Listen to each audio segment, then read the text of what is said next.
ஒரு ஜாதகத்துல சனி மற்றும் ராகு இணைந்து விட்டாலே, இவங்க தொழில் வகையில் விருத்தி பண்ண மல்டிபிளா இருக்கும். அதுவும் டிஃப்ரெண்ட்டாவும் இருக்கும். அதாவது பிரம்மாண்டமும் இருக்கும், டிஃப்ரெண்ட்டாவும் இருக்கும். இவங்க எடுக்கிற தொழிலே பார்த்தீங்கன்னா, ஒண்ணு டாக்டரா இருந்தாங்கன்னா, சர்ஜனா போவாங்க. இல்ல அனஸ்தீசியா போவாங்க.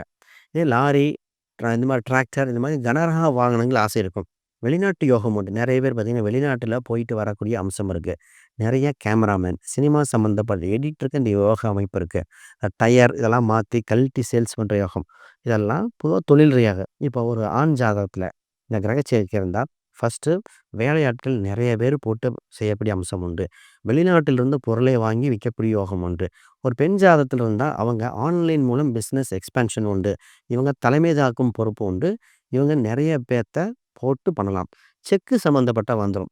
இவங்க பொதுவாவே செக்கு எண்ணெயோ, எண்ணெய் பதார்த்தங்கள், ஆயில் இண்டஸ்ட்ரிக்கு சம்மந்தப்பட்டது இந்த கிரக சேர்க்கை பெஸ்ட்.